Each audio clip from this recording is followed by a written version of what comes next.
പ്രിയപ്പെട്ട പ്രേക്ഷകരെ, ഈ കുന്നംകുളത്തിന് സമാനമായ പോലീസ് മർദ്ദനം കോഴിക്കോടും നടന്നു എന്നാണ് യൂത്ത് കോൺഗ്രസിന്റെ സംസ്ഥാന ജനറൽ സെക്രട്ടറി VP ദുൽഖിഫിൽ പറയുന്നത്.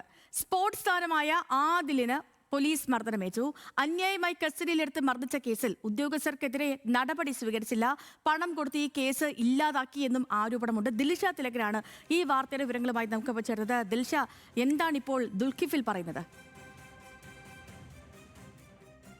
കുന്നംകുളത്തിന് സമാനമായിട്ടുള്ള സംഭവം തന്നെ കോഴിക്കോട് നടന്നിട്ടുണ്ട്. അതായത് സ്പോർട്സ് താരമായിട്ടുള്ള ആദിലിന് ക്രൂരമായിട്ടുള്ള പോലീസ് മർദ്ദനം ഏറ്റിട്ടുണ്ട് എന്നാണ് ദുൽഖിഫിൽ പറയുന്നത്. അതായത് അന്യായമായിട്ട് കസ്റ്റഡിയിലെടുത്ത് മർദ്ദിച്ച് ആ കേസിൽ തന്നെ ഉദ്യോഗസ്ഥർക്കെതിരെ നടപടി സ്വീകരിച്ചിട്ടില്ല. പണം കൊടുത്ത് ഈ കേസ് ഇല്ലാതാക്കുകയാണ് ചെയ്തിട്ടുള്ളത്.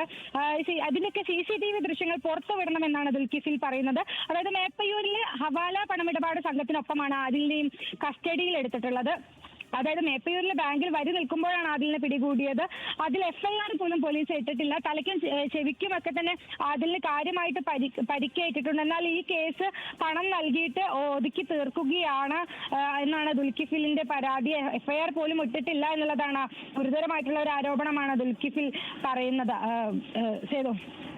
ഓക്കെ ദിൽഷ, ശരി. അപ്പോ നമ്മൾ ഈ കണ്ട കുന്നംകുളത്തിനും സമാനമായ മർദ്ദനം കോഴിക്കോട് നടന്നു എന്നാണ് യൂത്ത് കോൺഗ്രസിന്റെ സംസ്ഥാന ജനറൽ സെക്രട്ടറി VP ദുൽഖിഫിൽ പറയുന്നത്. വിവരങ്ങൾ നൽകുകയായിരുന്നു ദിൽഷ തിലകൻ കോഴിക്കോട് നിന്ന്. നമുക്ക് ദുൽഖിഫിലിന്റെ വാക്കുകൾ കൂടി കേൾക്കാം. ഒരു ബാങ്കിൽ അക്കൗണ്ട് എടുക്കാൻ വേണ്ടി മേപ്പയ്യൂർ ടൗണിൽ വരികയും അതിൽ ഹവാല പണവുമായി ബന്ധപ്പെട്ടുകൊണ്ട് പ്രതികളെ അറസ്റ്റ് ചെയ്യാൻ വേണ്ടി വന്ന പ്രത്യേക പോലീസ് സംഘം, ആ സംഘം അവിടെ പ്രതിയെ അറസ്റ്റ് ചെയ്യുന്നു.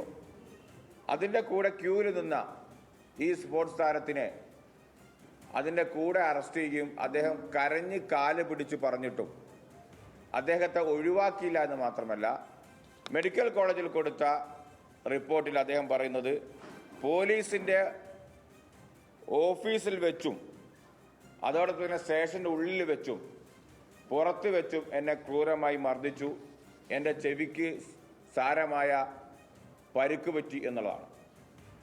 ഇതുമായി ബന്ധപ്പെട്ടുകൊണ്ട് മനുഷ്യാവകാശ കമ്മീഷനിൽ കേസ് കൊടുത്ത ഒരാളാണ് ഞാൻ. അതോടൊപ്പം തന്നെ യൂത്ത് കോൺഗ്രസിൻ്റെ അവിടുത്തെ മണ്ഡലം കമ്മിറ്റിയും കേസ് കൊടുത്തിട്ടുണ്ട്. ആ കേസ് ഇന്ന് നിലനിന്ന് മുന്നോട്ട് പോകുന്നുണ്ട്. അപ്പോൾ അതാണ് യൂത്ത് കോൺഗ്രസ് സംസ്ഥാന ജനറൽ സെക്രട്ടറി VP ദുൽഖിഫിൽ പറയുന്നത്.